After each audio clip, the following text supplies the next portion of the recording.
Assalamualaikum warahmatullahi wabarakatuh.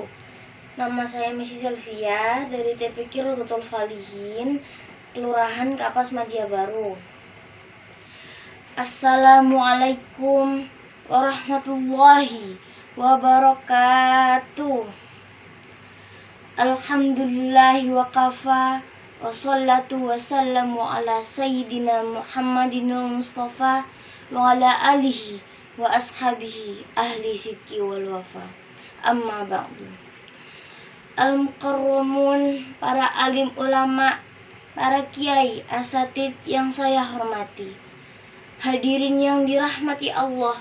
Pertama, mari kita ucapkan alhamdulillah sebagai sanjungan dan rasa syukur kita kepada Allah, karena pada hari dan bulan yang mulia ini Allah masih memberikan nikmat dan kesehatan kepada kita, sehingga kita bisa hadir pada acara Maulid Nabi Muhammad SAW. Kedua, semoga sholawat kita selalu mengalir ke haribaan baginda Nabi Muhammad SAW, di mana pada hari kita peringati kelahirannya.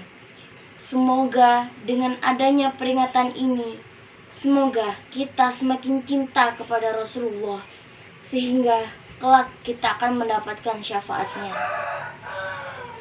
Hadirin yang dirahmati Allah, sebagaimana dalam firman Allah dalam Al-Quran, bahwasanya Rasulullah adalah contoh yang baik bagi umat manusia.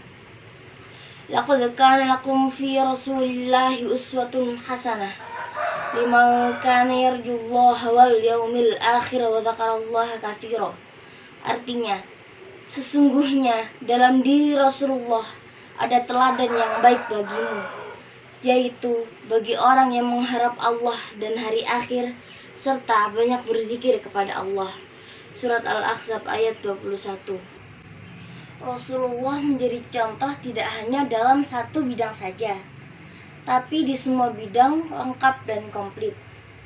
Rasulullah menjadi contoh tidak hanya dalam satu bidang saja, tapi di semua bidang lengkap dan komplit.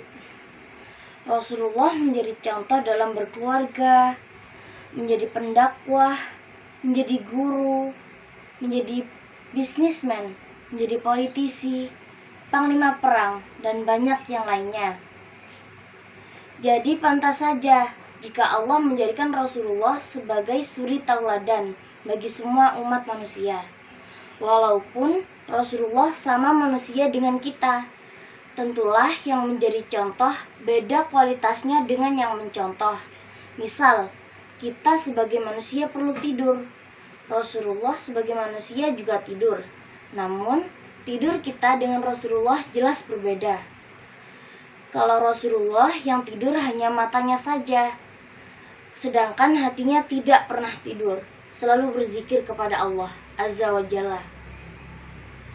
Hadirin yang dirahmati Allah, Rasulullah SAW dilahirkan di dunia ini tidak hanya mengubah keyakinan kejahilian bangsa Arab saat itu sebagai penyembah berhala, tapi Rasulullah SAW juga mengubah berbagai hal yang tidak sesuai dengan tuntunan Islam.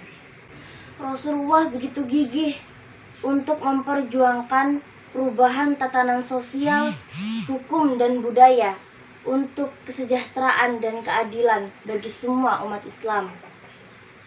Namun, dalam perjuangan Rasulullah selalu mengedepankan keluhuran tata krama, sehingga Islam tersebar ke seluruh penjuru dunia dalam waktu yang relatif singkat. Ini contoh Nabi dalam bidang dakwah, bahwa sebagai pendakwah kita harus berjuangan untuk mengubah pola kehidupan masyarakat yang tidak sesuai dengan ajaran Islam dan budi pekerti yang luhur, sehingga dakwah kita mudah diterima oleh masyarakat. Dalam kehidupan berkeluarganya juga perlu menjadi contoh bagaimana Rasulullah begitu menyayangi istri-istrinya, begitu menghormati istri-istrinya. Walaupun beliau sebagai kepala negara, tapi Nabi tidak pernah gengsi untuk membantu pekerjaan istrinya di rumah. Rasulullah Shallallahu Alaihi Wasallam tidak pernah ingin merepotkan orang lain. Apa yang bisa dilakukannya sendiri, Rasulullah lakukan sendiri. Dalam berniaga juga perlu kita mencontoh bagaimana Rasulullah Shallallahu Alaihi Wasallam berbisnis. Rasulullah Shallallahu Alaihi Wasallam memulai perniagaan sejak umur 9 tahun. Dalam berbisnis, Rasulullah sangat jujur. Bahkan beliau mendapatkan Al-Amin yang dapat dipercaya karena kejujurannya. Karena kejujurannya membuat Siti Khadijah jatuh cinta kepadanya dan mempersuntingnya menjadi Ummul Mukminin. Dan masih banyak lagi bidang yang diajarkan Rasulullah Shallallahu Alaihi Wasallam kepada umatnya. Demikian pidato singkat tentang Maulid Nabi Muhammad Shallallahu Alaihi Wasallam. Semoga dengan adanya peringatan Maulid ini bisa meneladani keluruhan akhlak beliau. Wassalamualaikum warahmatullahi wabarakatuh.